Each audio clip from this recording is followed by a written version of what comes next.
Amigos, muy buenas tardes. Pues bienvenidos a un programa más de Laboral en Serio. Y en esta ocasión pues vamos a platicar de ese tema que tarde que temprano algunos vamos a alcanzar, que es la pensión. Una pensión que puede ser por edad o desafortunadamente pudiera ser por alguna enfermedad o por un accidente, etcétera. Pero para ello, bueno, pues tenemos aquí en vivo a la licenciada Yamile Moncada, quien es consultora y especialista en este tema de la seguridad social, pensiones para la seguridad social. Entonces, bienvenida Yami, muy buenas tardes. Muchísimas gracias, Telesforo, a ti y a todo tu auditorio. No, pues gracias por acompañarnos y queremos en esta ocasión aprovechar toda tu experiencia, sobre todo porque llevas muchos años en este tema de las pensiones. Me ha tocado ver, ¿no? Cómo atiendes a los clientes y todas sus dudas que tienen. Y bueno, qué mejor contigo que has tenido esa experiencia de hace muchos años, porque has pensionado a mucha gente y desafortunadamente en las redes hay mucha información que a veces luego confunde. No es la correcta, ¿no? O que no es la correcta, o que ya cuando quieren hacer el trámite, pues le sale todo lo contrario, desafortunadamente, a la gente.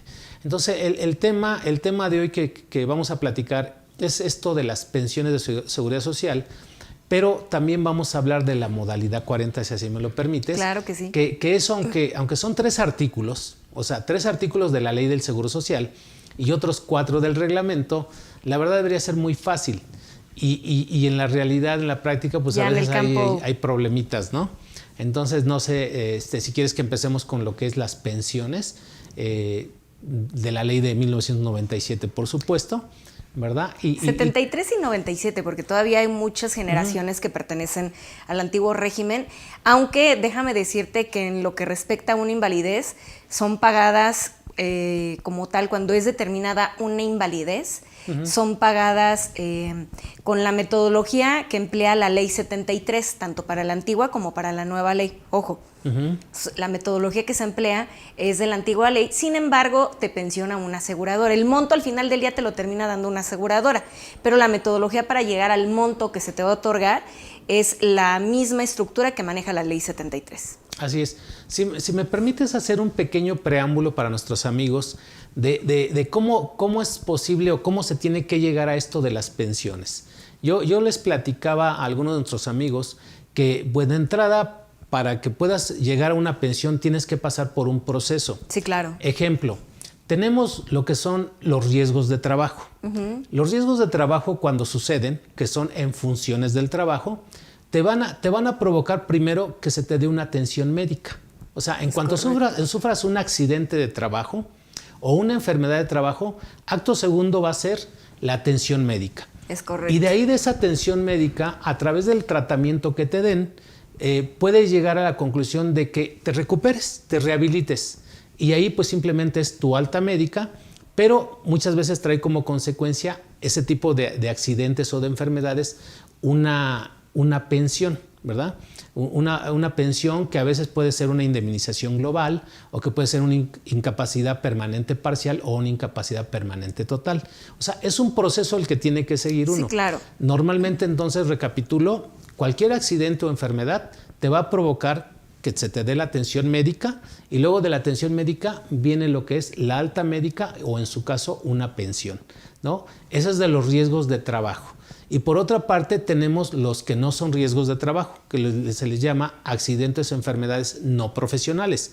Y también lo mismo va a traer como consecuencia que se te dé en el momento en que, ejemplo, alguien se lastime fuera de su jornada laboral, pues requiere una atención médica, ¿verdad? Tiene que cumplir con los requisitos, las semanas, etcétera. Entonces, cuando ya se le da la atención médica, probablemente ahí termine con una alta médica para que regrese a trabajar, ¿no? Cuando es algún accidente sencillo, pero cuando es una fractura y todo eso, va a traer como consecuencia también una pensión por invalidez, mientras hay una disminución, vamos, en sus órganos, ¿no?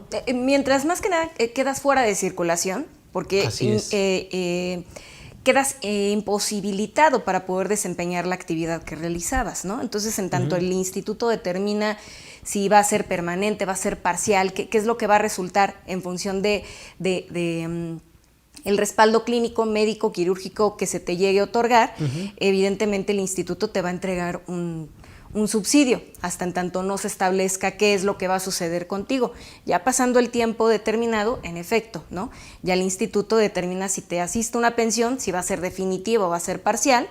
Y el tema es cuando ya es definitiva, ¿no? Porque quiere decir que la afectación ya va a ser de manera de por vida, o va a ser algo que va a ser en detrimento, ¿no? En un cierto declive degenerativo, y que a la larga pues va a generar la muerte indiscutiblemente, ¿no? Así es, efectivamente. O sea, entonces en los accidentes o enfermedades no profesionales que también requieren una atención médica, una valoración, un seguimiento, para aterrizarlos quizá en una pensión. Es ¿sí? correcto. Entonces digo, como un cuadro general, entonces tenemos los riesgos de trabajo que pueden provocar una pensión, pueden generar, ¿verdad? O terminar en una pensión. Y ahí esas pensiones, tenemos pensiones, simplemente, vamos, lo que es la pensión por incapacidad permanente parcial o la pensión por incapacidad permanente total, o muchas veces traen como consecuencia la muerte. O sea, los riesgos de trabajo pueden llegar. Y la muerte que provoca, a su vez, una pensión, la pensión de viudez, ¿no? Sí. Entonces, ahorita yo lo doy como un cuadro general. Yo sé que tú eres la especialista, eres la que les haces, porque eso ya tú nos haces favor de desmenuzarlo, ¿no? Para irlos guiando en qué casos procede una, en qué casos procede otra, pero que nuestros amigos sepan que muchas veces los accidentes de trabajo pueden terminar en una pensión para el asegurado o para sus beneficiarios, cuando hablamos de él, la muerte, ¿no? Es correcto. Y en el caso de los que no son profesionales, cuando hay un accidente o hay una enfermedad que no es de trabajo, también después de la atención médica pueden terminar en una pensión. Y lo mismo, en una pensión para el asegurado o para sus beneficiarios, ¿no? Sí. Entonces tú ahí, si nos haces favor de explicarnos ahora sí. Ahora sí desmenuzar toda la situación. Así es. Bien, como bien lo dices, la pensión más esperada evidentemente es la de cesantía. Sin embargo, antes de ella pueden suceder ciertos supuestos, ¿no? El tener un accidente y o enfermedad a consecuencia de nuestra actividad laboral, que en este caso puede ser la pensión por riesgos de trabajo, ¿no? Así es. Que evidentemente es a razón o en función de nuestras actividades laborales. Esto es muy importante que se tome en cuenta, porque hay muchas veces que creen que se te puede considerar como riesgo de trabajo y no coincide la actividad con el accidente que se tiene, ¿no? Entonces esto es muy importante, y más en la actualidad, porque debe de coincidir. ¿Cómo es el procedimiento, no? Es como un tipo de diagrama, ¿no? Son flechitas, el sí y el no, ¿no? ¿Qué sucede si sí? ¿Qué sucede si no? Lo primero es que cuando se tiene un accidente en automático tienes que ir de urgencias, ¿no? Que te trasladen de urgencias, ya sea por una ambulancia o que te lleve a algún familiar, ¿no? Porque puede que no sé, puedas llamar, o en tu trabajo puedan llamar, o una ambulancia. Porque muchas veces la pregunta también es que hay veces que puede ser en el trayecto, ¿no? De tu casa o dentro hoy, considerando ahora el teletrabajo, puede ser dentro de tu propio domicilio, en el área que sea la designada para desempeñar la actividad laboral. Pues puede que, no sé, ¿no? La silla se haya vencido, te resbales y te caigas, ¿no? Ya he tenido 3 casos así, donde ha sido dentro del domicilio, en el área determinada para realizar la actividad laboral, ¿no? Entonces, ¿qué es lo que hay que hacer? Bueno, si estás en casa, un familiar te puede trasladar, y es ir a urgencias. Es lo primerito que se tiene que hacer, urgencias. Porque no es algo de que tengas una cita con el médico familiar, ¿no?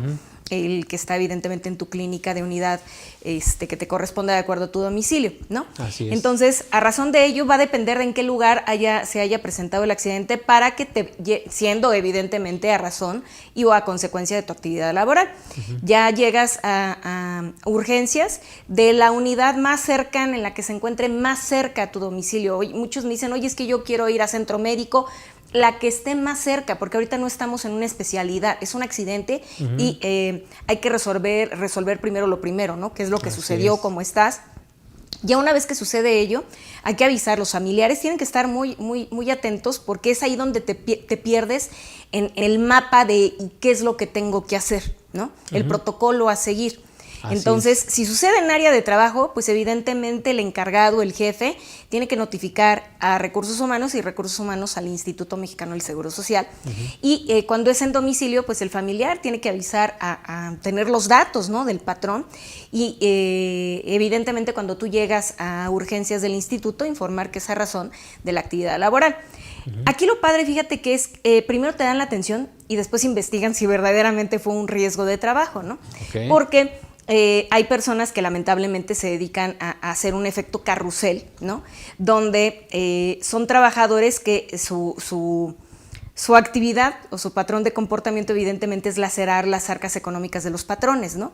Generándose o provocándose conscientemente un accidente, ¿no?, para efectos de obtener algún lucro, ¿no? Así es. Sobre todo el beneficio de la pensión al 100%. Claro, ¿no? Y fíjate, más que nada por el subsidio que se te otorga, ¿no? Cuando es un riesgo de trabajo estamos hablando de que es un subsidio del 100%, pero muchos del auditorio dirán, bueno, ¿y a qué se refiere lo que están ellos hablando, no? El subsidio es que en automático se activa un tipo rompas en caso de emergencia, ¿no?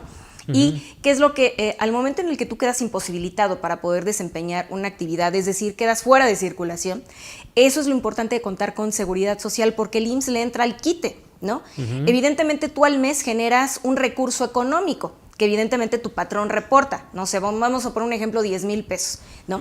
A razón de ese sueldo, el instituto sabe que fue un riesgo de trabajo y sabe que vas a quedar imposibilitado para poderlo generar.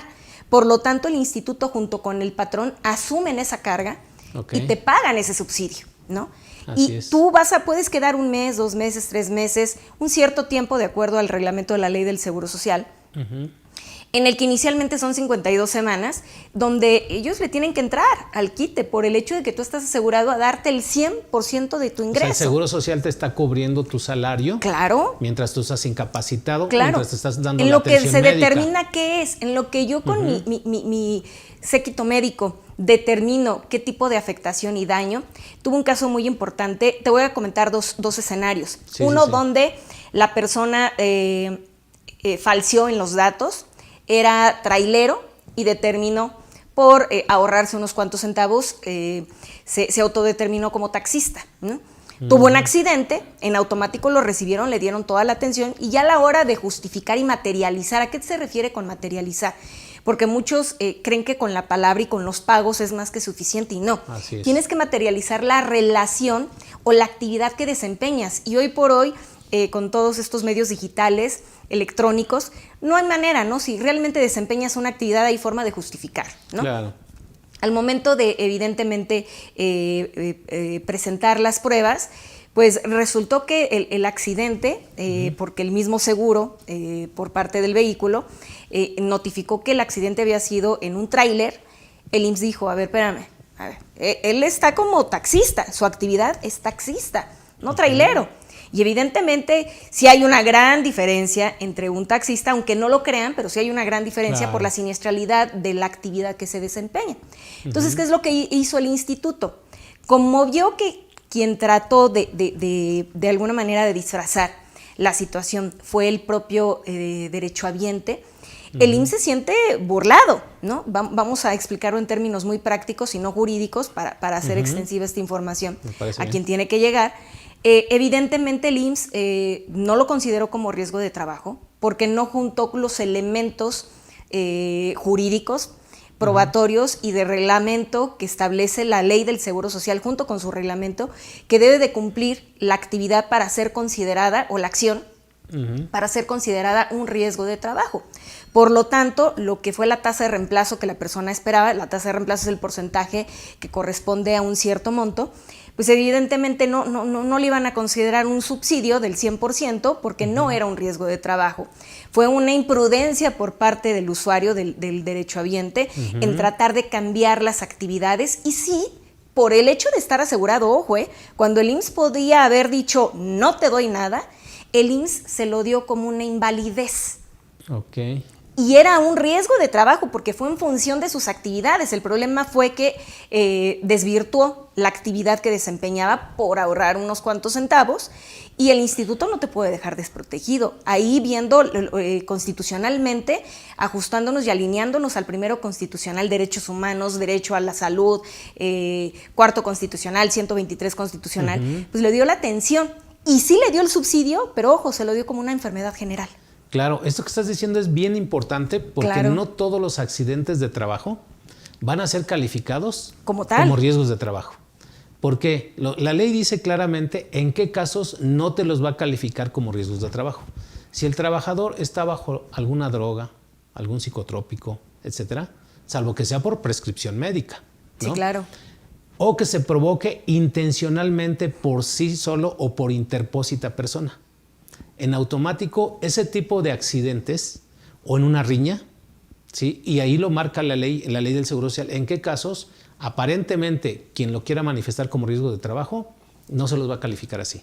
O sea, como bien lo dijiste, el Seguro Social tiene la facultad, se le da el derecho también del tanto para que ellos califiquen si de una manera legal, si es un accidente de trabajo o es una enfermedad de trabajo. Claro, ¿no? Y no puedes tú ponerte en contra como derechohabiente por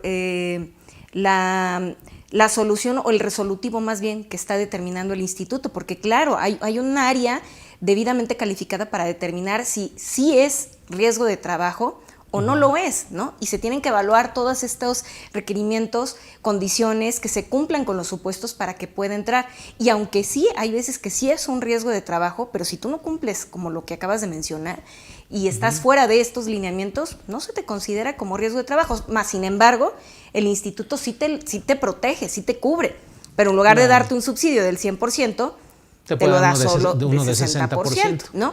Sin embargo, aquí lo importante que hay que resaltar es el efecto dominó de contar con seguridad social. ¿Qué sucede si tú no cuentas con seguridad social? Evidentemente gastas, tienes tú que poner de tu recurso, en algunas ocasiones tienes que dejar de trabajar y ya no te genera, ¿no? Claro. Por no contar con seguridad social, más sin embargo, si cuentas con seguridad social, se aminoriza evidentemente la carga. De igual manera vas a salir pellizcado, pero lo menos posible, ¿no? Así es. Entonces, cuando es un riesgo de trabajo, cuando se aplican este tipo de supuestos, en este que te expongo, no fue considerado como riesgo de trabajo y se le dio el subsidio del 60%. Sin embargo, ahí vino una situación. Ok, te voy a dar el subsidio, pero resulta que lamentablemente tuvo un problema con la pierna. Al parecer en el choque hubo algunos fierros que afectaron la pierna y tuvieron que amputarla, ¿no? Entonces la pregunta es, y bueno, y ahora ya no puedo yo desempeñar esta actividad, ¿no?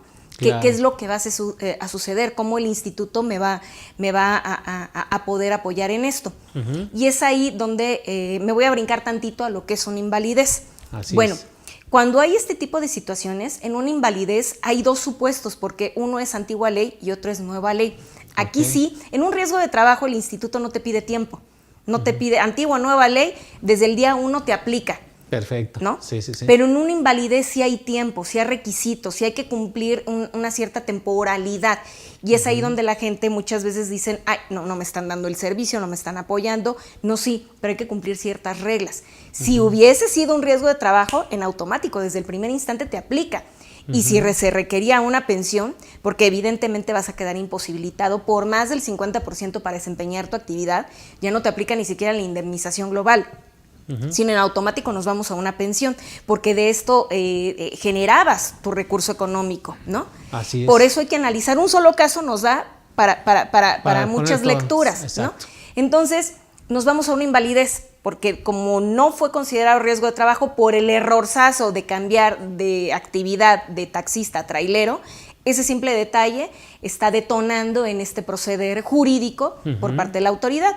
¿Qué es lo que procedió en este supuesto? Bueno, a Dios gracias tenía semanas cotizadas, que si no tenía semanas cotizadas, olvídate, antigua ley te piden cuando menos 3 años. Nueva ley, forzosamente tienes que tener 5 años. Así es. Si antes eran 150 semanas, hoy son 250 semanas. ¿no? 150 para los que hoy por hoy pertenecen a la ley 73 y nueva ley 250 semanas, que es igual a 5 años, ¿no? Así es. Por lo tanto, pero ojo, si tienes más de 250 semanas, te van a tomar el promedio de tu salario de todo el tiempo que tengas. No es que te toman, en un riesgo de trabajo es de un año, en una invalidez es de todo el tiempo. Cambian las condiciones. ¿Sí me explico? Entonces hay muchos que tienen salario mínimo. Y evidentemente hay que tomar en cuenta que una pensión por invalidez es calificada o evaluada sobre un 35% en sumatoria de semanas, junto con el salario promedio de todo el tiempo que tengas cotizado. Está muy baja la pensión. Claro, se reduce. Y muchos dicen, bueno, ¿por qué no es compatible invalidez con cesantía? Porque son pensiones que están estructuradas bajo los mismos cimientos. Así es. Ese es otro grupo, además, ¿no? Claro, por eso claro. Ahorita decíamos en un principio, vamos a agrupar las pensiones que derivan de los riesgos de trabajo, que a su vez se clasifican en accidentes o enfermedades, de los accidentes no profesionales, de las enfermedades no profesionales, y en un tercer grupo, que es el de la cesantía en edad avanzada y vejez, que a final de cuentas no son compatibles. No son. Pero bueno, en este caso de la invalidez, ¿qué fue lo que se hizo? Sí tenían semanas cotizadas y eso ayudó muchísimo y era nueva ley. Entonces, evidentemente Cuando te refieres a que era nueva ley, él se dio de alta después del 1 de julio del 97. Perfecto. Entonces, era nueva ley, sí contaba con un número de semanas cotizadas que cubría el requisito de las 250 semanas. Por lo tanto, pues se hizo el trámite correspondiente porque evidentemente hay casos donde puede ser muy rápido el que se te otorga una pensión de invalidez y hay casos donde puede llegar a dilatar el procedimiento hasta 2 años. ¿Por qué?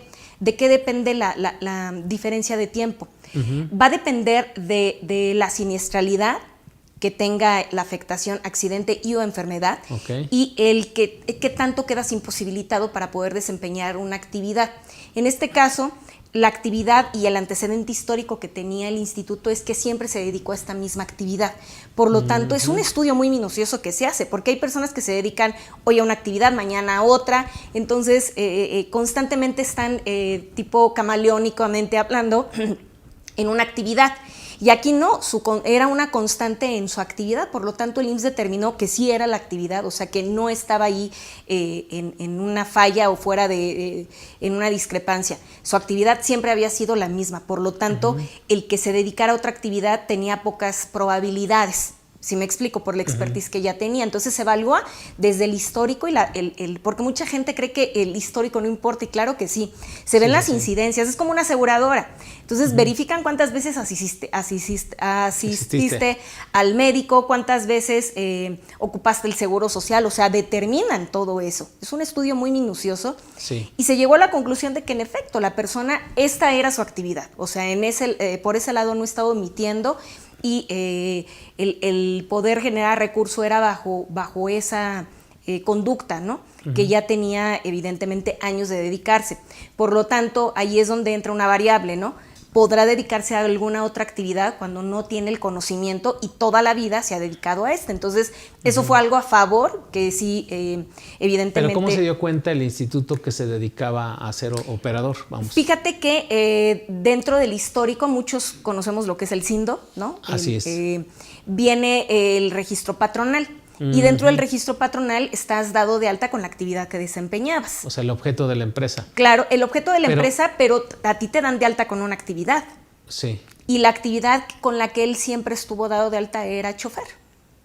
Entonces, no había pierde por parte del instituto en decir, bueno, hoy fue chofer, mañana fue maestro. O a través de tus citas médicas en donde pues se te preguntaba. O sea, ya se tenía el antecedente de que toda la vida se había dedicado a esta actividad. Entonces, por ese lado, palomita, ¿no? Cuando hay altas, bajas y hoy dulce, chile, manteca, ahí se queda en reserva. Te comentaba esto porque en el ITSE no te preguntan la ocupación.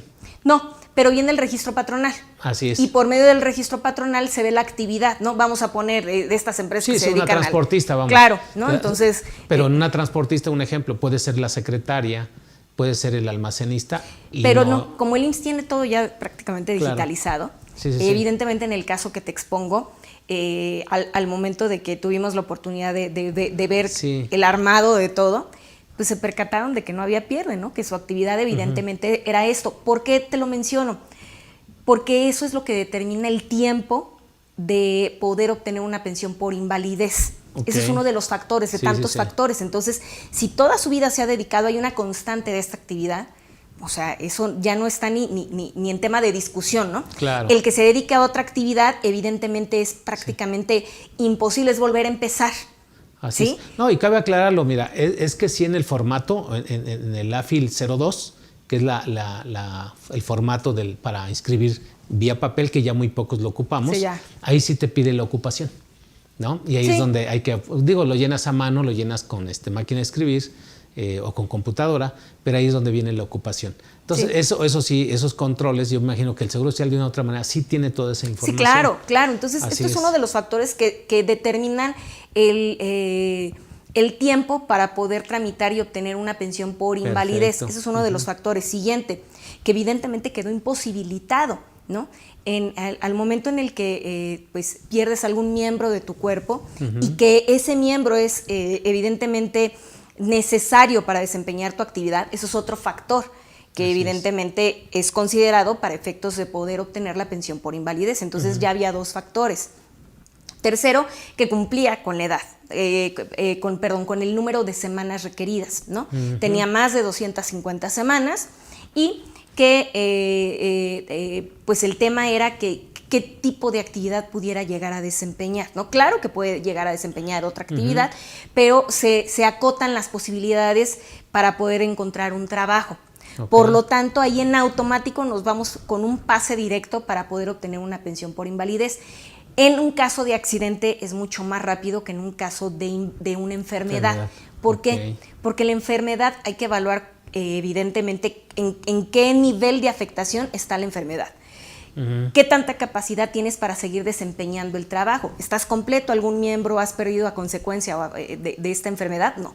Entonces, y se ha dedicado a distintas actividades. Entonces, eso me determina que puedes dedicarte también a otra. ¿Sí me explico? Entonces, eso me da el sí o no, la probabilidad de qué tipo de actividad puedes llegar a desempeñar. Por ello, una enfermedad sí se puede llegar a tardar mucho más tiempo que un accidente para poder obtener una invalidez. Si me lo permites, Yami, porque creo que tú en ese expertise, dos ocasiones que te he invitado, nos has platicado de este tema, de cómo a veces las personas, todos a través de los años, por el tiempo que hemos laborado, por esas desveladas, cuando eres un buen trabajador, de una u otra manera tienes para ser cumplido, tienes que sacrificar ciertas cosas, ¿no? Entonces, tienes una jornada y a lo mejor, yo siempre lo he pensado, ya llevo 20 años trabajando, ¿sí? Hay un desgaste en mi cuerpo, en mis órganos, ¿no? Ojos, movimientos, cintura sobre todo. Entonces, es algo que a través de los años puede provocar una enfermedad. Y esa enfermedad, que de una u otra manera llámale la diabetes, hipertensión, la ciática. O sea, todos nuestros amigos que nos ven seguramente dicen, oye, después de los 50 claro, años ya por el trabajo, por el desgaste, todos hemos padecido de una u otra manera un demérito en nuestra salud. Y a veces lo vemos como algo normal, ¿sí? Ese normal, yo hoy en día quiero hacer así como que una pregunta, ¿sí? Un incógnito ahí, porque decir, eso no es normal, o sea, fue provocado por algo, ¿sí? Esa disminución de facultades para el trabajo fue consecuencia de algo. Digo, yo un ejemplo, como expositor, empecé desde muy joven con proyectando mis diapositivas con acetatos. Obvio que terminamos todos lampareados. Sí, claro, los ojos, y durante la vista. 20 años de ser expositor, imagínate cómo termina la vista. Y uno puede decir, no, pues ya uso lentes, sí, y eso es normal. No, espérame, esto fue provocado por algo, por mi actividad expositor, ¿no? ¿Qué probabilidad hay de que yo tenga el derecho a pensionarme? Vamos, ahorita ya no tengo esa edad, pero vamos a los 45 años, ¿no? De poderme pensionar argumentando que fue derivado de una actividad, pues, así cotidiana. Excelente ¿no? Pregunta. Y fíjate que es justamente el antecedente que daba. Una enfermedad es distinto el trabajo que se debe de llevar para poder obtener una pensión de invalidez. De entrada, tu médico familiar es la base total. Tu médico familiar tiene que tener tu antecedente clínico, tu historial, ¿no? Ok. Porque si tú de buenas a primeras dices, "Oye, ya me quiero pensionar", porque tú consideras, pero tú no eres ni el especialista, tú porque evidentemente estás al frente de la actividad que realizas y sientes que no tienes la fortaleza y la fuerza para seguir adelante. Sin embargo, tú no eres el especialista, ni mucho menos estás facultado como para determinar dicha acción y dicho proceder. Por lo tanto, es ahí donde muchas personas soslayan de alguna manera el acudir constantemente a un chequeo periódico con el médico familiar. Y es de vital importancia que estés acudiendo cuando menos 2 veces al año, cuando menos 2 Que veces es algo al que año. no hacemos. Que es algo que Porque le normalmente tenemos no miedo hacemos. a que nos detecten otra enfermedad o simplemente ¿sabes por el qué? tiempo. Dices por el tiempo. Dices, "Ay, yo qué voy a perder el tiempo". Simplemente es por el tiempo, muchas veces por el tiempo, ¿no? Ok. Entonces, el médico familiar es la base de todo. El médico familiar tiene que evidentemente mandarte, tú le tienes que decir qué es lo que sientes para que te mande a hacer los estudios. Y es ahí donde muchos me Ellos dirán, llevan un expediente clínico electrónico Claro, de claro. toda nuestra salud. claro, ¿no? Ok. Y ellos son los que dicen, sí, no, vas para acá, vas para allá. Y muchos me dirán, oye, pero te dan cita hasta dentro de 6 meses. Sí, pero vas generando el antecedente. Hablando en un caso así como tú, como yo, como muchos que están del otro lado, que tenemos hipertensión, que igual y tenemos tiroides, temas de la vista o la columna un poco dislocada, que a la larga pues sí van en un cierto decremento, pero no son para resolverlo mañana. Entonces, aquí es cuando, ay, es que me la van a dar dentro de 6 meses. Pues sí, pero tampoco la quieres para mañana, ¿no? Claro. Pero sí se requiere que tú estés cumpliendo. O sea, tú olvídate de si del otro lado cumplen. Tú cumple, tú asiste, tú haz tu antecedente clínico. Se requiere sí o sí para que se pueda obtener una pensión por enfermedad, que es distinto a un accidente, ojo. Enfermedad, y como bien lo dices, por las actividades que desempeñamos, por en sí, que muchas veces ya lo traes congénitamente. Hay personas que tienen problemas en el hígado, nunca han tomado en su vida y tienen ya antecedente de cirrosis, ¿no? Entonces ya son temas congénitos que evidentemente pues, estás joven y ahorita no lo sientes, pero con los años sí te genera una desestabilización en tu actividad y evidentemente en tu salud. Entonces lo primero es acudir con el médico cuando menos 2 veces al año, y ya eso me estoy viendo muy... Ok. En lo básico, ¿no? Y ya si tienes una afectación, sí estar yendo cada 3 meses, cada mes, hay casos donde sí cada mes, para que quede asentado el antecedente de la enfermedad que tienes. Simplemente, ojo, asentado la enfermedad que tienes. Es como, como un tipo notariado médico, ¿no? Sí, Doy sí, fe de que sí tienes esto. Ya si tú te lo atiendes por fuera, pero aquí en el IMSS ya quedó que sí cuentas y tienes esa enfermedad. Porque Ok. muchos se desesperan por el tiempo, pero lo que no están tomando en cuenta es que el instituto toma el antecedente histórico clínico para determinar un sí o determinar un no. Entonces, si no hay ese antecedente clínico, es como si no tuvieras la enfermedad. Oye, sí, pero es que yo la tengo con el particular, sí, Claro. pero el particular no importa. Se requiere del área de institucional. Es como el caso de la maternidad. Claro. Digo, independientemente que te des el tratamiento con un particular, tienes que ir a dar a Claro, conocer al si es que Seguro deseas Social la atención, que estás embarazada. el parto, ¿no? claro, sí. Independientemente de que no le den seguimiento ahí, que no te des a luz Eso es ahí. lo de menos. Así Sí, es, pero tienes que ir a atestiguar de que que estás quede embarazada. asentado en tu Así expediente es. clínico que tienes esa enfermedad. Si te la tienen ahí o no ahorita, no es el tema. El tema es generar el hecho de que quede por escrito en tu expediente que tú cuentas y tienes esa enfermedad y que no se va a quitar. Son enfermedades crónico-degenerativas, la hipertensión, la esclerosis múltiple, la diabetes. Sí, son el enfermedades ácido que ya... úrico, entre muchas Claro, las articulaciones. todo son eso. enfermedades que ya llegaron para quedarse, ¿no? Que las puedes controlar, sí, pero ya no desaparecen, ¿no? Sin embargo, estas enfermedades a la larga pueden generarte o imposibilitarte a seguir trabajando, a desempeñar una actividad. Por ello es la importancia de que queden asentadas en el expediente clínico, Sí, tanto sí, sí. por la vía administrativa como médica, ¿sí? Pues creo que nos estás dando un buen tip a todos los que somos Ley 73 y a los que son Ley Y 97. Ley 73 y 97, esto aplica para ambas ¿sabes qué? leyes. Sobre todo para todos los chavos que nos están viendo también, porque hoy en día la juventud simplemente está más expuesta, a lo que es el tema de la ansiedad y del estrés laboral, ¿no? Entonces, fíjate, este tip que estás diciendo es bien importante porque hay varios chavos que la ansiedad sí se les manifiesta y se les manifiesta en una reacción en el cuerpo, o sea, jóvenes de 24, de 28, o sea, jovencitos.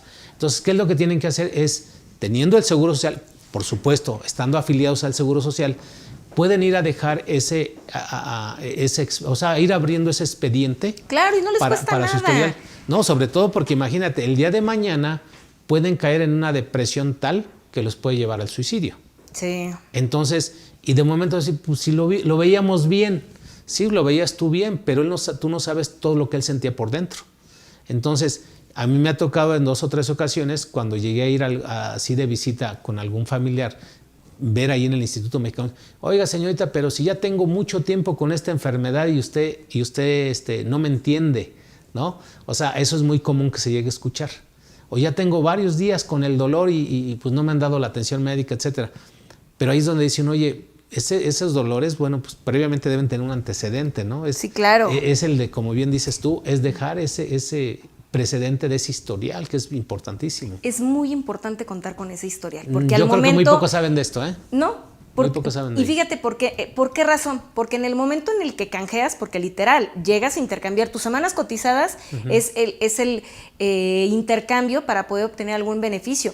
Como en una feria, ¿no? Tienes que juntar ciertos puntos para obtener cualquiera de los juguetes que están ahí arriba, ¿no? Lo mismo acá, tienes que juntar ciertos requisitos, ciertas semanas para poder obtener alguno de los beneficios en el momento que verdaderamente lo llegues a requerir y a necesitar, considerando y tomando en cuenta que una pensión de invalidez es incompatible totalmente con la pensión de cesantía, porque está generada con las mismas bases, los mismos cimientos que una pensión, son los mismos conceptos, la misma estructura. Y tomar en cuenta que una pensión de invalidez, cuando es sobre una enfermedad, requiere tiempo. ¿Por qué? Porque el médico familiar es el que, como conoce tu expediente, él es el que te va a canalizar a las especialidades, pero siempre lo van a consultar al médico familiar, es la base. Entonces, ya una vez que te mandan, no sé, oncología, alguna especialidad, pues siempre se le consulta al médico familiar. Oye, está acá, lo notifican de todo tu expediente. ¿Sí? Hay veces que muchos dirán, ahí se lo va a leer, ¿no? Pero va quedando asentado en todo tu expediente. Él tiene la función de, como es tu médico, es el que está designado. Evidentemente queda todo en tu expediente. Sí, como bien dijiste, es la materialidad, es la argumentación que el médico va a tener para poder, porque él es responsable también si se equivoca. Claro, y sobre él se van, porque él es el que determina si te asiste o no la pensión de invalidez, llegando los momentos, evidentemente, de que cumplas con el requisito de el tiempo, de que sí ya es una enfermedad que evidentemente te va a dejar imposibilitado, ya te está empezando a dejar imposibilitado y las condiciones de vida es preferible que estés reposando o descansando, es cuando el médico hace un estudio, como un tipo juez, ¿no? Sí, así es. Ve tu expediente, lo que le trae el MP, lo lee, determina, checa, evalúa, y él es el que determina en función de todo lo que le están mandando en especialidades con tu expediente, para determinar si sí o si no. Entonces, es tan importante el médico familiar, muchas veces es soslayado. Y dice, es el médico familiar. Sí, pero el médico familiar es el que tiene tu expediente. Y él es el que determina. Por ello es que hay que ver esta periodicidad. Si el médico hay que darle los elementos al médico. Claro, si el médico ve que constantemente tú también estás cumpliendo con tu parte, estás asistiendo, evidentemente tomando tus medicamentos, que también, ojo, no por ello quise que no nos encontremos médicos, porque también he tenido los casos que cumples con todo y determinan no otorgarte la pensión, ¿no? Que ese ya es otro plano, ¿no? ¿Qué sucede cuando tú cumples? Cómo se reporta a un médico, ¿no? Que es lo que se hace en ese tipo de casos. Pero cuando los astros se alinean y el médico sí tiene esa sensibilidad para determinar que sí está todo empatado, que cumples la enfermedad, si es una enfermedad crónico-degenerativa, y evidentemente la calidad de vida ya mermó, tanto para el desempeño de tus actividades como tu día a día, es cuando se determina otorgarte una pensión. Por ello es que es un trabajo que no es de la noche a la mañana, y muy bien dicho lo que mencionabas al inicio. Hay muchas veces que en redes sociales se van con la finta de que creen que una pensión de invalidez es enchilame una, ¿no? Y no es así, no es un procedimiento de un día o de un mes, es un procedimiento de años, porque se supone que tienes una enfermedad crónico-degenerativa, que es distinto a un accidente. Un accidente, como lo mencionamos, es es inmediato. Pero una enfermedad no. Inmediato y sin requisitos, vamos, más que el aseguramiento, ¿no? En un tiempo y forma. En un riesgo de trabajo. Pero cuando es un accidente por fortuito, ¿no? Que no tiene nada que ver con tu no actividad laboral, sí te piden tiempo. Sin embargo, de cualquier manera también es rápido, ¿no? Como el caso de el trailero, la persona que se dedica a esta actividad, determinaron que por el hecho de que se le amputó la pierna y como el antecedente de la actividad que desempeñaba siempre había sido la misma, en automático lo otorgaron y no nos tardamos ni 6 meses. Después de que tuvo el accidente, fue muy rápida la obtención de su pensión, pero por las condiciones que se presentaron. Claro. No así cuando es una enfermedad, que tiene que haber un histórico. Y un histórico no hablo de un día, hablo de inclusive hasta año y medio o 2 años. Hay gente que a través de, me acuerdo en una empresa de ¿cómo se llama? Embutidos, que había un chavo que ya llevaba 10 años y él siempre estaba en los refrigeradores como tal. Entonces, después de esos 10 años, ya empezaba él a padecer de lo que era la artritis, las reumas, ¿no? Sí. Entonces, ahí era obvio que también, como bien dices, o sea, si él no iba a manifestar ante ese médico, a darle los elementos que poco a poco iba mermando esa salud, pues obvio que el día que fuera ya mal, le iban a decir, pues sí te vemos mal, pero pues no estamos seguros que fue derivado de que estuvieras en los refrigeradores, ¿no? Sí, claro. Entonces la importancia, hay un artículo, Yami, que de la Ley del Seguro Social, que es el artículo 8. El artículo 8 de la Ley del Seguro Social, y para todos nuestros amigos que lo anoten, dice claramente que para tener derechos a las prestaciones que otorga el Seguro Social, se deben cumplir cabalmente los requisitos de la ley y de sus reglamentos. Es correcto. ¿Sí? O sea, qué interesante. Y dentro de esos requisitos, aparte de estar afiliado al Seguro Social, aparte de haber cotizado semanas en algunos casos, pues contar con esa credencial del ADIMS que les da el Seguro Social o de esa tarjeta de identificación que se puede descargar. Cualquier persona se puede meter a la plataforma a consultar su número de Seguro Social y ahí les permiten descargar esa hoja donde viene su credencial y ahí te trae las señitas para que lo recortes y lo enmiques. Entonces, hasta eso es importante que los trabajadores, digo, cuando alguien no lo carga o no carga esa credencial o en el Seguro Social no te lo van a pedir ese como requisito, ellos van a checar en su base de datos, pero qué mejor que el trabajador tenga esa tarjeta de identificación, ¿no? Y que ahí de una u otra manera le va a permitir ese acceso a la institución de entrada, ¿no? Decir, mira, pues soy derechohabiente, soy trabajador de la empresa. O sea, si estuviéramos dentro de un marco de hacer las cosas bien, entonces no habría tantas quejas también por parte, porque uno quiere resolver, llega sin nada y ¿cómo se llama? Pues no me acuerdo, le dicen el fulanito, ¿no? Sí. Y dices, pues se pone a buscarlo, es que sabe que no está registrado. No, pero usted tiene la obligación de darle la seguridad social. O sea, se crean los pleitos ahí en el instituto, en las unidades de medicina familiar, porque la gente no coopera. No coopera también los trabajadores. Hay gente muy ordenada también, y respetos, que ya sacan sus citas. O sea, yo veo gente que le encanta ir al Seguro Social, que agenda sus citas, que sí se las dan. Hasta calendario les dan. Así es, y sus medicamentos y todo. Y sobre todo, digo, hay otras especialidades donde, pues, ¿cuánto te cuesta una cirugía de corazón? ¿No? Sí, claro, es carísimo. El simple hecho de entrar a un hospital ya son de entrada 20,000 pesos, ¿eh? Así es. La base. Sí, uno sencillo, ¿eh? Sí, y uno sencillo. Te vas a los caros sanatorio. Así ¿no? es. Ya son 20,000. Evidentemente en el instituto no hay que pues dar nada, por el contrario, ellos son los que te dan. Así es. Entonces, fíjate qué interesante todo lo que nos acabas de comentar, porque a final de cuentas es pues estar de entrada afiliado, la importancia de estar afiliado al Seguro Social, número 1. Número 2, la importancia de tener un historial a través de las semanas y a través de las citas médicas. O sea, yo puedo ir concluyendo eso, recapitulando, que debes tener eso, un historial clínico que se puede hacer y a través de las citas médicas y aparte, pues a través del tiempo que se le llaman las semanas reconocidas, ¿no? Y aún así, terminando ya de elaborar durante un tiempo,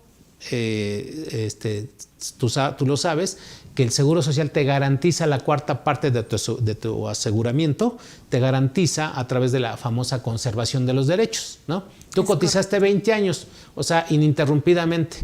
Entonces, y te das de baja el día de hoy, el Seguro Social, por todo ese historial que tú tienes de semanas cotizadas, 20 años, te da la cuarta parte, o sea, 5 años de garantías en lo que es una pensión de invalidez, una pensión de cesantía en edad avanzada o una pensión de vejez. Es decir, tú te das de baja hoy y dentro de un año ya cumpliste los 60, dentro de 2 años los 60, sin necesidad de cotizar, de seguir cotizando. Tú te puedes pensionar. Exacto. ¿No? Entonces, si hay mucha, como dices tú, cada caso nos da para 2 horas, pero sí es lo importante que nuestros amigos lo sepan, que hay reglas del juego y hay que cumplirlas, ¿no? Sí. Entonces, esto es en el caso de las pensiones que nos estamos platicando de invalidez, ¿no? Es correcto. Entonces, ahora tenemos las pensiones que son las de cesantía en edad avanzada. No sé, mira, me gustaría primero las preguntas porque tenemos un buen... Okay. Así es. Eduardo Camacho nos comenta, excelente tema, doctora Yamile, licenciado Telésforo, muchas gracias. Dice, he seguido muchos de sus consejos y me han servido demasiados. Hoy tengo la siguiente duda. Mi madre, de 61 años de edad, cumplidos en febrero del 2022, terminó su relación laboral en octubre del 2021, ¿sí? O sea, ella cumplió 61 años en febrero y su relación laboral terminó en octubre del 2021, o sea, unos meses antes. Y la dieron de baja del IMSS. Hoy queremos incorporarla al régimen obligatorio bajo la modalidad 40. Mi pregunta es, ¿la puedo ingresar a la modalidad 40 en enero del 2023 y pagar el retroactivo desde el 2021 hasta la fecha que la ingrese en la modalidad con la finalidad de pagar con NUMA 2023 y darle continuidad desde el momento de la baja, sin ningún problema? Tiene aparte 1,350 semanas. Sí se puede, nada más que por lo que entiendo es que quiere ocupar el valor de la UMA de 2023 retroactivo y eso sí no se puede. Le darán el valor de 2022, del valor de la UMA de 2022 y ese valor es el que se tendrá que respetar en la actualidad. Bueno, ella se dio de baja en 2021. En octubre de 2021, entonces el valor de la UMA será el del 2022. Lo que él pregunta es si con el valor del 2023 y no, el valor del 2023 no existía en 2022. No. Ahí por lo que veo, quiere llegar a 2023, o sea, en enero. Retroactivo, sí, claro, sí se puede dar de alta. En enero dices, sí. En enero, vamos a pensar que ya es enero 2023. Él dice, su pregunta es, ¿puedo pagar retroactivamente la modalidad de 40 a octubre de 2021? La respuesta es sí. Ahora, ¿por qué lo quiere hacer él en enero de 2023? Sabemos que va a subir la UMA, que el topado es mucho mayor.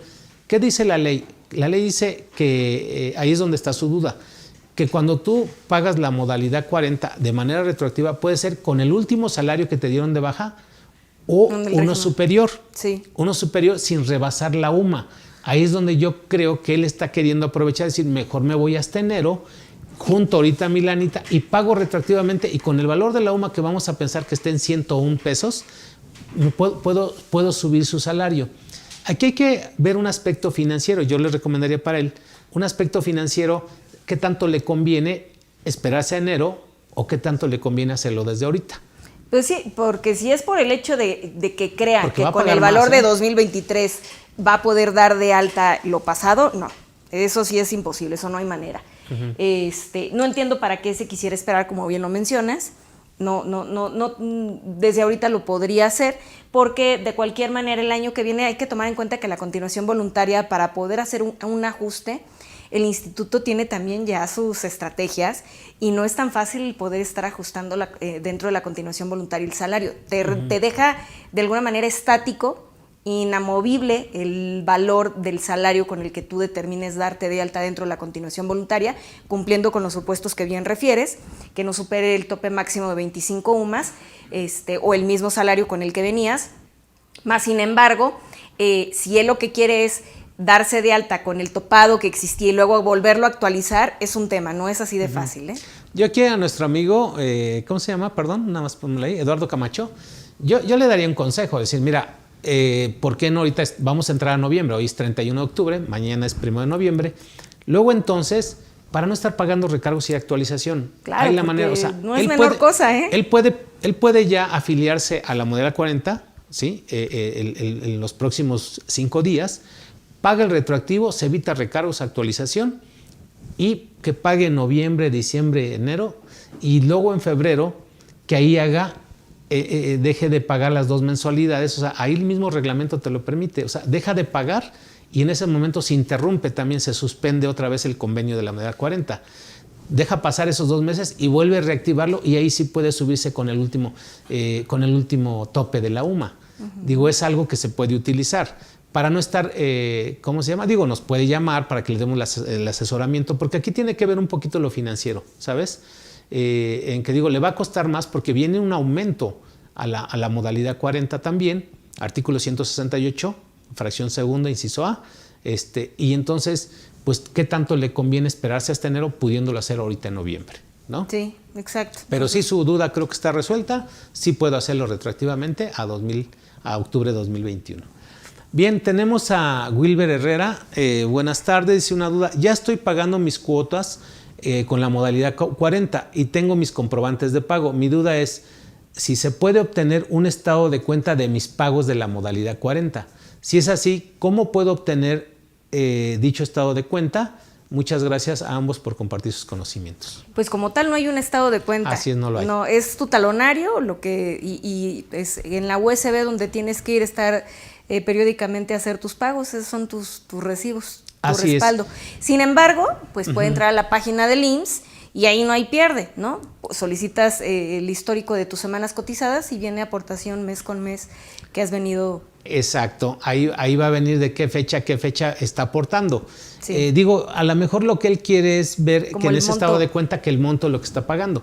Y eso, digamos, creo que sí pudiera tener el derecho, si lo hace a través de un escrito libre, en términos del artículo 8 constitucional, en donde le solicite dicha información. O sea, todos tenemos el acceso a la información personal. Sí, claro. ¿No? Entonces sería una manera que solamente a través de un escrito bien estructurado, Sin bien embargo, ahí elaborado. te va. Ya ya transité por esa situación, Ok. donde alguien lo requería para cuestión del SAT, y la respuesta justamente del instituto es que sus comprobantes eran evidentemente su talonario, porque ahí viene evidentemente el pago que realizas, porque lo tienes que hacer o sí directamente ante el banco.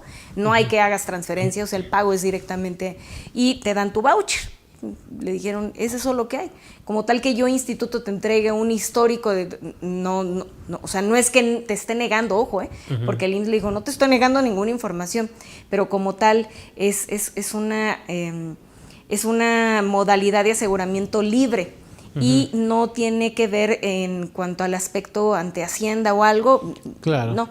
Entonces, la respuesta que a mí ya me tocó vivir por parte de un derechohabiente fue que bajara la información directamente de la plataforma, y sin costo alguno, y sus comprobantes eran pues Sí, las fechas. porque otra, mira, a través del INAI también. Del INAI o del mismo SINDO. En el SINDO ahí vas viendo el incremento de tu salario promedio. Puedes hacer matemáticamente los cálculos para llegar a ese salario promedio. Quiere decir que sí te reconocieron las semanas, pero sobre todo en ese historial que descargan de la página del IMSS, de ahí se puede ver, ahí viene el registro patronal del instituto, Claro, ¿no? de la y modalidad. desde qué fecha hasta qué fecha está, que eso es lo más importante. El pago hasta cierto punto es lo demás, salvo que él sí sabe cuánto ha pagado, ¿no? Sí sabe cuánto ha pagado, entonces no le serviría de mucho el saber cuánto ha pagado, más bien es esas semanas y el salario promedio, que eso sí lo puede tener a través del SINDO, ¿no? Sí.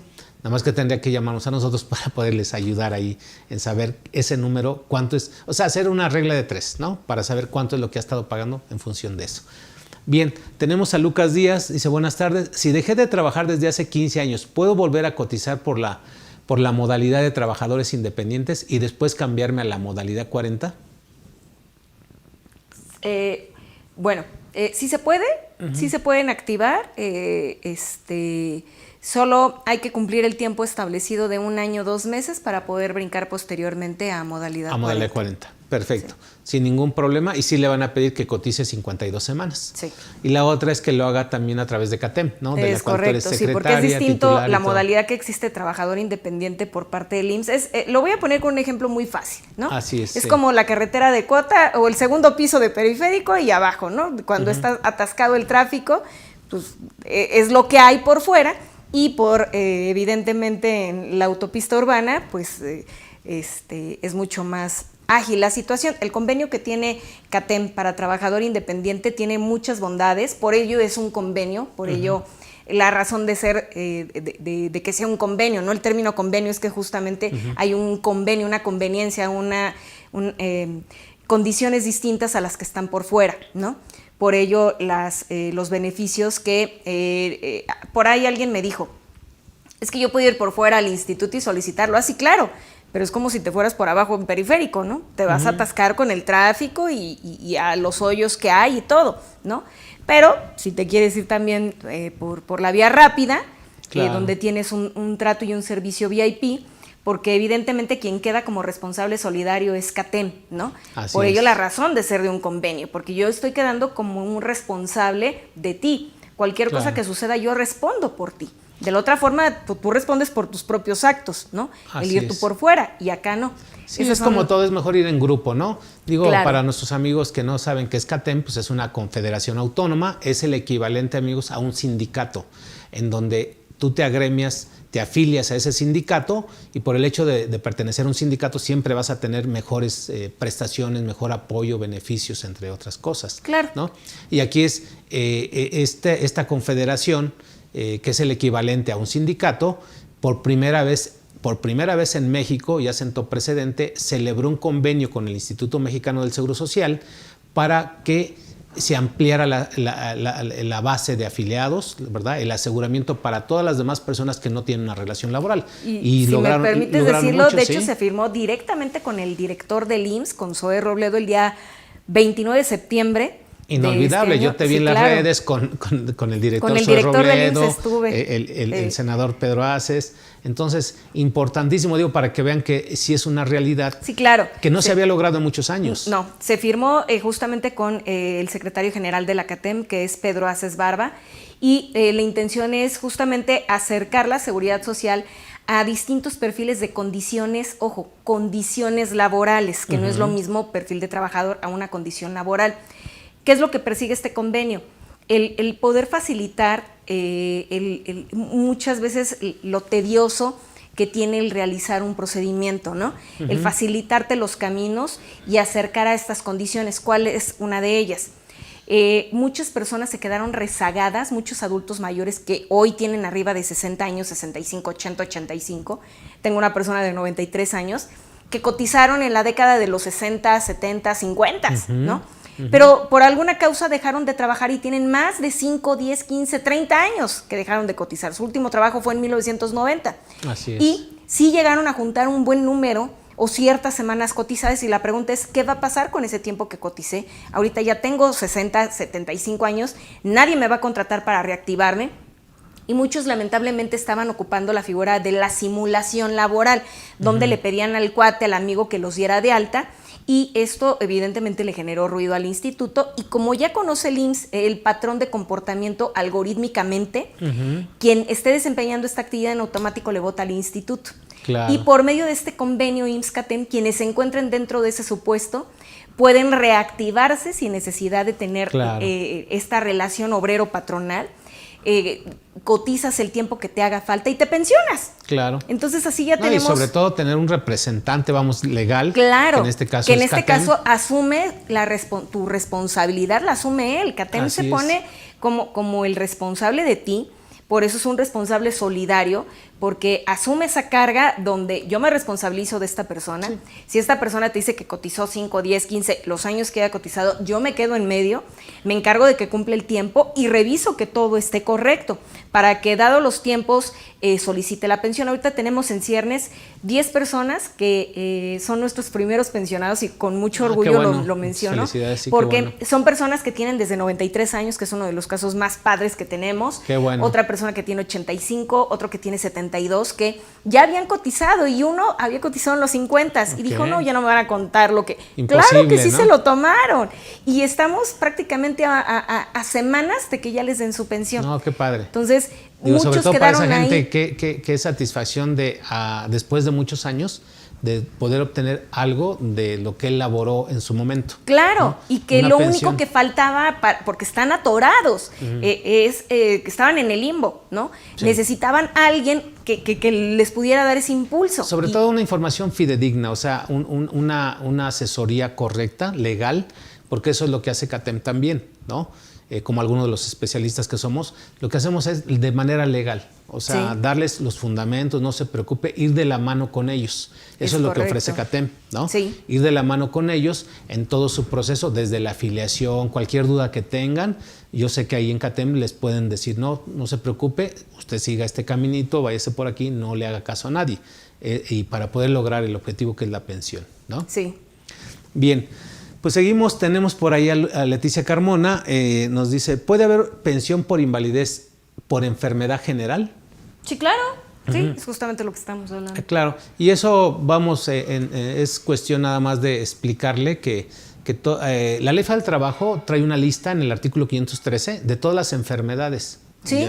¿Sí? Y son muchas, nada más que pues nosotros Y sus conocemos porcentajes, poquitas, ¿no? y los porcentajes. Entonces, sí decirle que la pensión invalidez, pues cualquier enfermedad general puede conllevar a una pensión por invalidez, ¿no? Sí. Ahí el formato es el ST4, que es el pensión por invalidez no profesional, ¿no? O en su caso, si se diga Exacto, una no muerte, profesional. es el ST4. Y el otro formato es el ST3 cuando son riesgos de trabajo, ¿sí? Entonces también que sepan ellos que hay formatos que a final de cuentas... Claves internas que el instituto emplea justamente es. para determinar, ya no poner riesgo de trabajo, ¿no? Sino que sea más Así ágil. es. Yo siempre les pregunto, ¿te dieron el ST3 cuando son riesgos de trabajo? Ah, sí. ¿Y también te dieron el ST2, el alta médica? Sí. Ah, pásame copia de ello, ¿no? Sí. Para con base en ello poderte asesorar. Cuando es una invalidez no profesional o una enfermedad general, le digo, pásame el ST4 que te dieron para revisar bien todo lo que diagnosticó el médico. O sea, muy interesante todos esos formatos, ¿no? Porque Sí. ahí es donde va el peritaje, el dictamen. Justamente Claro. es un dictamen, ¿sí? Es la sentencia, la conclusión de lo que te calificaron después de todo ese proceso de las atenciones médicas y cirugías y todo lo que haya pasado. Sí.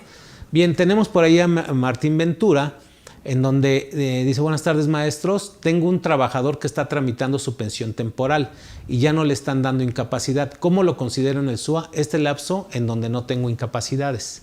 A ver, otra vez. Sí, o sea, es un trabajador que está tramitando su pensión. Tenía subsidio y ahora está tramitando la pensión, ya le suspendieron el subsidio. Ya le suspendieron. Ya ves que cuando, Sí, que cuando claro. es la incapacidad temporal, te dan un subsidio, o sea, las famosas Sí. hojitas de incapacidad donde Sí. el trabajador va y las cobra. Pero se supone que ya llega el momento en que el médico Ya determina la pensión y está en ese ya proceso. determina que ya no puede continuar en una relación laboral, bueno, que no pueda continuar Yo creo que en lo una que le relación laboral. preocupa, salvo tu mejor opinión, es evidentemente ese espacio de tiempo donde no está cobrando. Se lo van a pagar.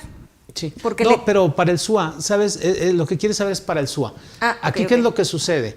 Que muchas veces, lo he visto en las empresas, o sea, el trabajador está enviando a través de él o de algún familiar, está mandando lo que es el certificado de incapacidad para justificar su ausentismo legalmente. O sea, vamos a olvidarnos del Seguro Social, es para justificar su ausentismo, decir, oye, no puedo ir a trabajar porque estoy incapacitado. Ok, pero llega el momento en que el Seguro Social dice, no, ¿sabes qué? Ya te voy a dictaminar mejor una incapacidad permanente parcial. ¿Por qué? Porque ya llevamos un año, ya llevamos 52 semanas, muchas veces antes, pero en la mayoría de los casos se van a 52 semanas y ya no te puedo dar Y ese tiempo en lo que les tienden el certificado de la incapacidad, el dictamen, perdón, de la incapacidad permanente parcial, ¿sí? Que es en el caso en que está este trabajador tramitándolo, Sí. dice el contador, vamos a llamarle así, oye, pero todo ese ausentismo ya lleva 1 mes, 2 meses, en una ocasión me tocó 1 año. O sea, y decían, es que el trabajador no le han entregado el dictamen. Le digo, por Dios te engañó. Con todo respeto, permíteme tantito, vamos a meter el escrito. 1 año había pasado, o sea, le dieron 52 semanas de incapacidad permanente, temporal, perdón, con subsidio pagado y todo al 100%. Y ya llevaba 1 año y decía el trabajador, es que no me han entregado nada, voy al seguro y no me han entregado el dictamen que están por entregarme. Le digo, permíteme tantito. Cuando hacemos la solicitud, y de ahí tenía yo unos conectes, ¿qué crees? Que me lo dieron con fecha a partir de la última incapacidad que le entregaron. Entonces, por lo tanto, le dije, no te preocupes, has estado pagando el Seguro Social claro. porque En el SUA no puedes capturar nada. No, sí, claro. Entonces, ellos tuvieron que pagar. Dijeron, pues al no tener una incapacidad, yo tengo que pagar. Conservadoramente lo pagó la empresa. Entonces, ¿qué es lo que tuve que hacer? Con ese documento, solicitar la certificación de esa expedición, de ese dictamen, y solicitar la devolución, la nota de crédito de todo el año. ¿Sí? Aquí en el caso de este amigo es lo mismo. Pídele, o sea, si no te lo da el trabajador, pídeselo tú al Seguro Social. ¿Sí? Número 2, tú puedes darlo de baja desde el momento en que ya le van a dictaminar, porque ya sabe el que le van a dictaminar una pensión temporal, que lo dé de baja. Que lo dé de baja porque en ese momento, o simplemente, no hay más que de dos, continúe con él laborando en otro tipo de actividad. ¿Sí? Porque ya cuando les dictaminan una pensión temporal es una de dos, o ya no es compatible con el trabajo, ya no puedes, artículo 53 de la Ley Federal del Trabajo, dalo de baja. ¿Sabes qué? Es más, pregúntale, oye, ¿vas a seguir con nosotros o ya no? No, ya no me interesa la verdad porque pues sí me siento mal. Ok, entonces vamos a proceder a tu finiquito y liquidación. En ese momento se termina la relación laboral, porque ya terminó la... Sí, claro, ya hay corte, claro, sí. Fíjate dónde está el origen, en lo laboral. Porque ¿qué les estoy comentando a nuestros amigos? Que el certificado de incapacidad, ¿sí?, va a comprobar tu ausentismo, va a justificar tu ausentismo. Claro, el por qué Cuando no ya estás. no te lo entregan, ¿qué te dice la ley? 3 faltas, más de 3 faltas en un lapso de 30 días es baja total. Sí. Entonces, por lo tanto, vamos a verlo desde el punto de vista laboral. En ese momento, al ya no tener 7 días de incapacidad, otros 7 días, dalo de baja, sin ningún problema. Dalo de baja si es que ya es incompatible esa relación laboral. O sea, me estoy yendo a la Ley Federal del Trabajo. La otra es, te dice el 53, si esa imposibilidad ya no te permite trabajar, entonces tienes que indemnizarlo. Pero si no aplica el artículo 53 de la Ley Federal del Trabajo, tú puedes continuar con esa relación. Bueno, mira, ya no puedes estar como chofer, pero te puedo ofrecer otro trabajo de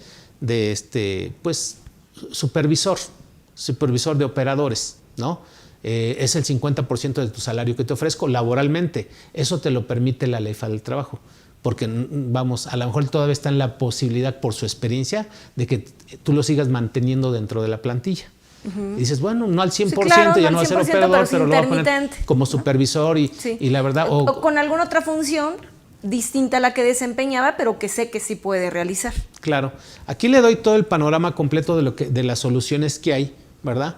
Pero en este caso, para el SUA no va a poder hacer nada, simplemente que tome la decisión si de darlo de baja o continuarlo contratando. Pero ahí sí le conviene presentar ya sea la modificación de la... Es que es todo una asesoría integral.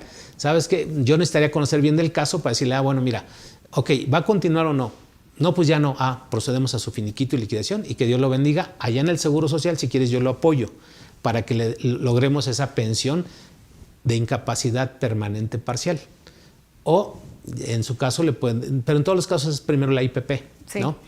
O número 2, si va a seguir trabajando, entonces te doy la asesoría para renovar contrato, ¿sí? Porque ya se va a terminar el que tenía antes del accidente. Para renovar el contrato y hacer las cosas bien. Y tú puedas continuar laborando y timbrar su nómina y todo, una relación laboral bien, ¿no? O sea, que tenga una asesoría bien y no tener un problema más adelante. Pero ahorita, pues así como está, no va a poder hacer nada en el SUA. ¿Sí? Entonces, lo único que sí le recomiendo es que siga pagando el Seguro Social. Sí, claro, no, eso sí se tiene que seguir cubriendo. Porque si no, al rato puede tener un problemita. Sí. ¿Sí? Juan Arturo Guzmán, tengo 44 años y desde 2015 no cotizo en el IMSS. Estamos hablando de ¿qué? 7 años, ¿no? 7 años ya. Y con 44 años. Para volver a cotizar, ¿debo estar con un patrón o la nueva modalidad del IMSS Trabajadores Independientes sirve? ¿Cualquiera de las dos? Cualquiera de las dos. Sin problema. Así es, sí. Aquí lo único que sí le puedo decir es que no puede entrar a la modalidad 40, sí, no. ¿verdad? Porque ya dejó eso más sí, de no 5 años. Pero sí con cualquier patrón, está joven, 44 años de edad. Sí, aquí es importante también saber si a sus 44 él es del régimen 73 o del régimen 97, ¿no? Para poderle dar otro tip todavía ahí. Sí. Bueno. Joel Avilés dice, buenas tardes, si tengo mi pensión y la Afore me la está dando mes a mes, cuando se termine el monto de lo que tengo en la Afore, ¿el IMSS me seguirá dando esta pensión? A ver, otra vez. Dice, si tengo mi pensión y la Afore me está pagando mes con mes la pensión, ¿sí? Cuando se termine el monto de lo que tengo en la Afore, o sea, el capital constituido, okay. Es que va a depender. ¿El IMSS me seguirá dando esta pensión? Va a depender, ojo. Si es nueva ley, son otras condiciones. Si es ley 73 y ¿Pero qué tipo de pensión estamos hablando? ¿Una pensión de qué? Debe de ser. Cuando te está pagando una aseguradora, es justamente si él solicitó retiros programados, Okay. Si el recurso se acaba, se acabó. Ahí dijiste algo bien interesante, una aseguradora, no una Afore. Las Afores no pagan pensiones. No, es las una Afores, aseguradora. Las Afores administran los claro, recursos nada más. Pero hay Afores que son aseguradora al mismo tiempo, tienen esta doble cara, entonces sería bueno que nos pudiera, de favor, mandar más datos para tener el contexto completo, porque si es una cuestión de retiros programados, ahí sí, cuando es retiro programado, hasta que se acabe. Si se acaba con la pena, ya hasta ahí quedaste. Ya no le van a dar nada. El IMSS ya no se compromete nada. Entonces, ojo, cuando dijo Afore, mucha gente en automático es una aseguradora. Claro. Si es aseguradora y él está bajo la figura de retiro programado, se acaba el recurso, hasta ahí quedó. Claro. Entonces... Sí, entonces, hago la aclaración de que las Afores normalmente pues son administradoras de recursos, sí. forman Pocas parte son las que forman parte de asegurados que están debidamente autorizadas por parte del instituto, claro, y que tienen esta dualidad de que al mismo tiempo son Afores y te ofertan el servicio de posteriormente puedan ellos administrar tu pensión. ¿No? Sí, porque un ejemplo, GNP es uno de los que administran los recursos y aparte al mismo tiempo es aseguradora. Así es, entre otros, ¿no? Banamex y todos ellos. Sí. Bien, Joel Avilés, buenas tardes. Si tengo mi pensión... no, perdón, esa es la que ya leímos. ¿Sí? Entonces, le invitamos a Joel Avilés entonces que nos mande un poquito más de información a través aquí del inbox de CADEFI o con alguna de las ejecutivas. También tenemos el servicio de asesoría para todos ustedes.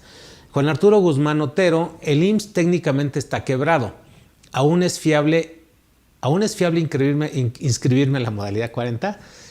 Oye, Juan, ¿quién es Joel Avilés? Te quiero decir que el IMSS está técnicamente quebrado desde hace como 40 años, ¿no? Y bueno, y fíjense, muy buena pregunta porque le he explicado muchas veces.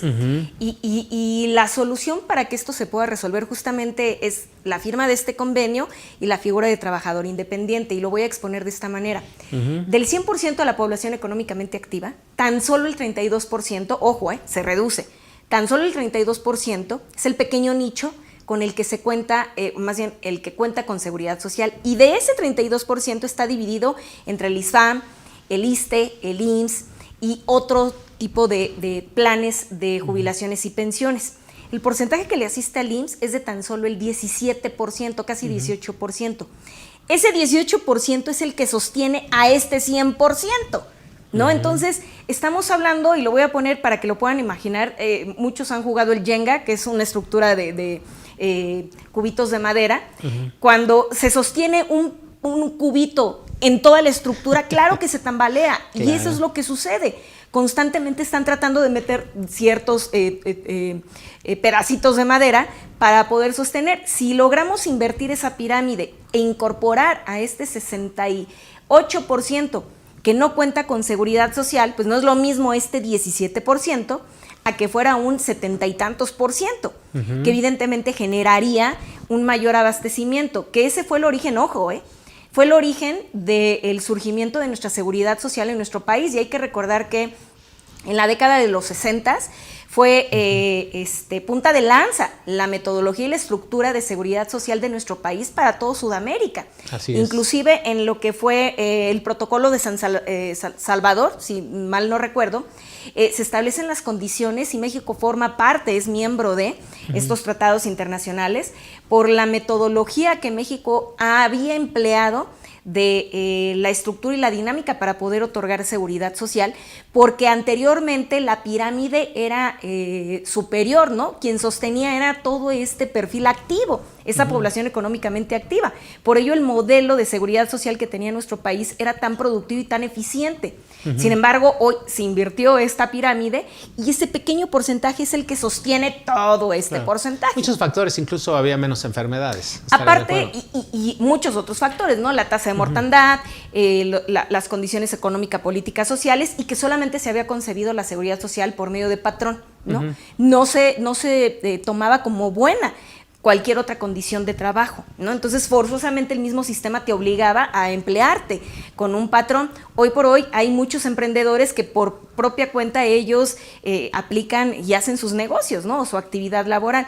Por ello, el surgimiento de estas nuevas condiciones, lo que mencionaba de trabajo, para poder incorporar ese porcentaje y lo que comenta nuestro amigo, pueda haber ese abastecimiento que se requiere, ¿no? Claro. Sí, fíjate, yo hacía este comentario porque desde hace 30 años me hicieron esta pregunta. Y cada año me la hacen, oye, claro, sí me conviene invertir en la modalidad 40, sí me conviene asegurarme porque sé que el Seguro Social está quebrado. Le dije, mira, te voy a decir una cosa, realmente no te preocupes, hay una garantía que es el gobierno federal, ¿sí? En este caso, nuestro amigo Avilés, que se apellida Avilés, si él entra a la modalidad 40, ya no puede haber marcha atrás. No, o sea, no. Él genera un derecho para que el día de mañana, si el Seguro Social está quebrado, el gobierno federal tiene que estar al rescate. O sea, si lo ha hecho a través del FOBAPROA y otros mecanismos, cuanto más en este. ¿Por qué? Porque es algo que es un derecho humano que no se puede echar para atrás. O sea, claro. Ya una vez que le entre la modalidad 40, que ni se preocupe, que siga cumpliendo hasta lograr el objetivo. Mira, mucha gente desde hace 15 años, desde hace 20 años, que seguramente si me están viendo, se acuerdan de que les dije, ustedes no se preocupen, ustedes entrenle a la modalidad 40 y lograron la pensión y están disfrutando la pensión. ¿Por qué? Porque desde hace 20 años, no voy a decir los exdirectores de ahí del Seguro Social, que llevaron a la quiebra al IMSS, bueno, técnicamente, ¿sí? Pero que de una u otra, ellos no fueron los culpables, sino es toda ahora sí que era toda la infraestructura que traían, ¿no? Sí. Deudas de gobiernos anteriores, etcétera, ¿no? Pero bueno, eso yo creo que no debe haber ningún problema, que le entre la modalidad 40. Sin mayor problema. No le garantizo yo, pero sí le puedo decir que por mi experiencia, desde hace 30 años que me hicieron esta pregunta, al día de hoy, sin problema. Sí. Económicamente el Seguro Social está cubriendo las pensiones. Ahora, ya lo que nos falta, donde el IMSS va a seguir cubriendo esas pensiones de los del régimen 73, creo que tú lo habías comentado y creo también nuestro amigo Rolando Silva, quien le mandamos un abrazo, también lo dijo. O sea, en 10 años técnicamente el Seguro Social va a terminar de cubrir todas sus pensiones del régimen 73. Vienen las aseguradoras, ahí sí ya es otro tema. Ya es, ¿no?, otra historia. Ya es otro tema, entonces ya para qué nos preocupamos si el Seguro Social ya va a ir cumpliendo esa parte y si lo ha logrado en muchos años, más de 70 años, pues que no lo logren lo que falte, ¿no? Bien, Juan Carlos Jordán, un trabajador que tiene insuficiencia renal y tiene que estar con hemodiálisis 3 veces a la semana, las cuales le quitan alrededor de 4 o 5 horas, ¿se puede pensionar por invalidez? Totalmente, sí, claro. Así es. Ya hasta se tardaron. El detalle es que sí el médico familiar tenga el antecedente clínico de todo esto.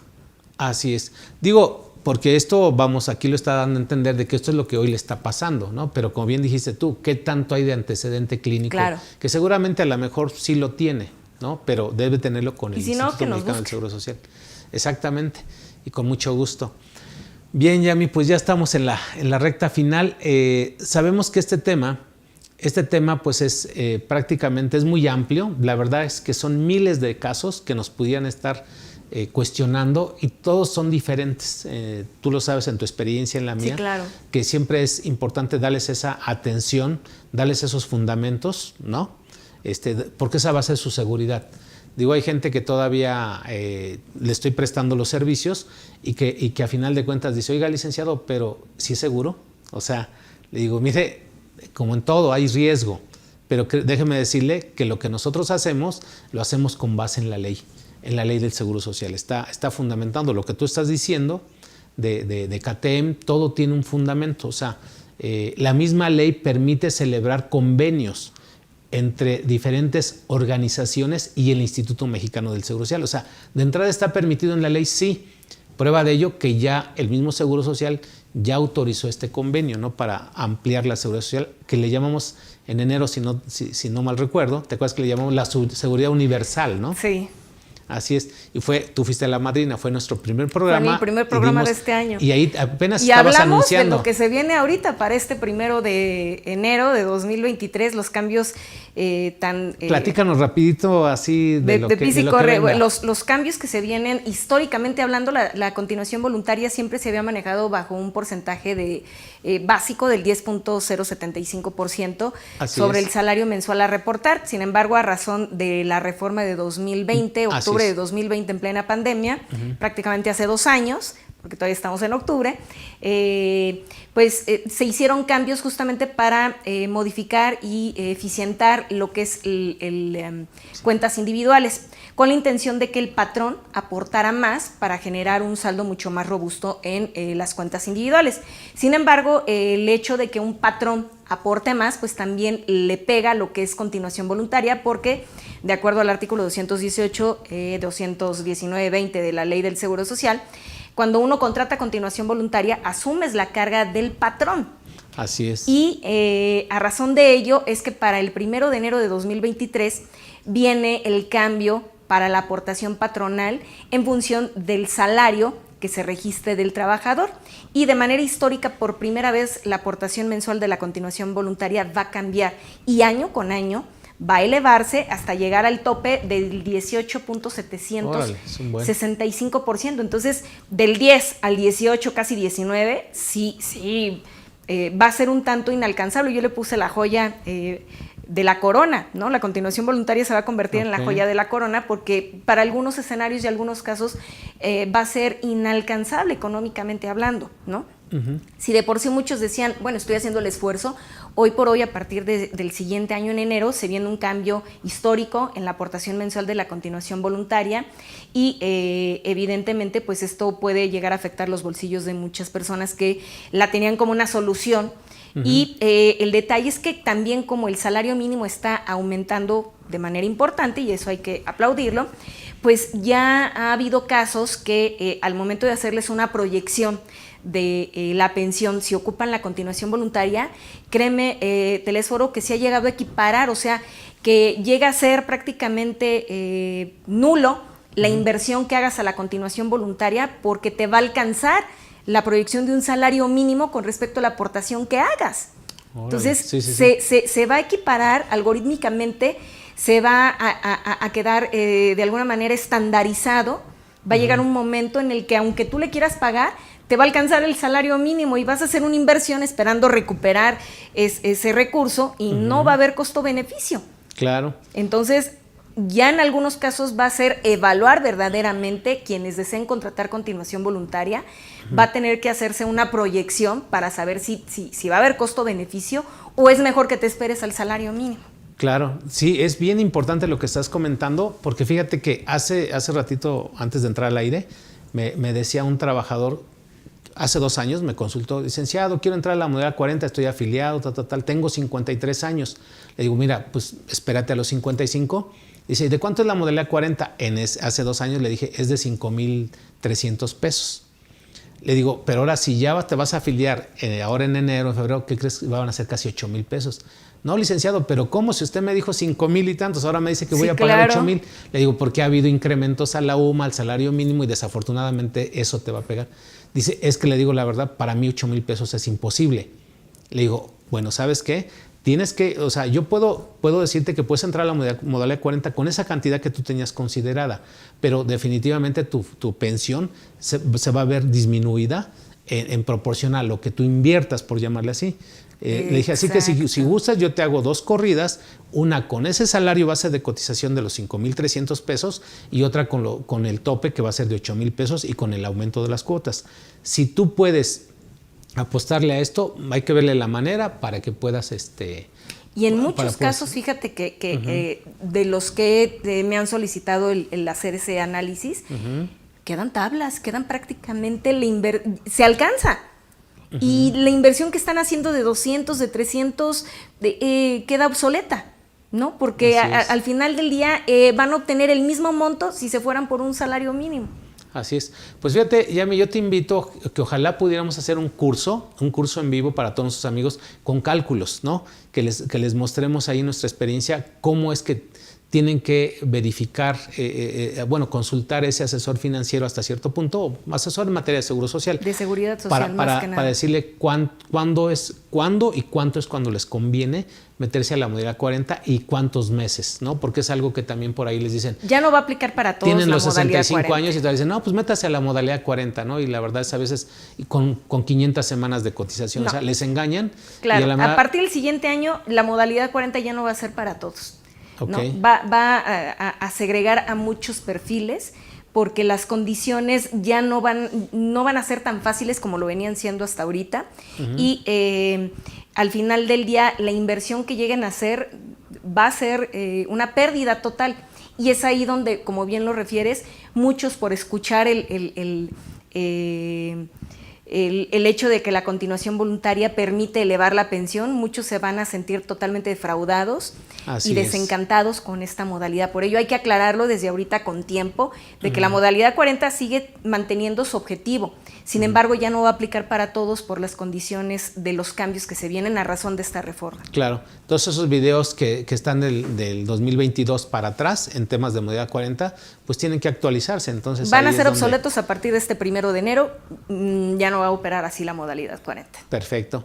Bueno, pues Yami, muchísimas gracias por tu tiempo, tus conocimientos. Nos diste un buen tip, esto del historial, del expediente clínico electrónico que tienen que ir creando nuestros amigos a través de sus citas médicas, ¿verdad? Porque muchas veces no lo hacemos. Entonces sí es importante que lo hagan. ¿Alguna recomendación final? Pues que nos sigan en nuestras redes sociales, que se informen en materia de seguridad social. ¿Tú todos los días estás los martes estás en...? Los martes estoy en, antes ABC Radio, hoy Radio Cañón, en punto de las 9 de la mañana, posteriormente a la 1:30 en TV Azteca, en el noticiero en ADN 40, en el noticiero en línea a la 1:30, y posteriormente a las 3 de la tarde en los lives que tengo hablando justamente del convenio IMSS-CATEM. Perfecto. Y cualquier cosa, que nos llamen aquí a CADEFI y ya de ahí lo canalizamos contigo. Claro que ¿Te parece? Claro que sí. Pues muchísimas gracias, amigos. Nos vemos la próxima semana. Cuídense mucho.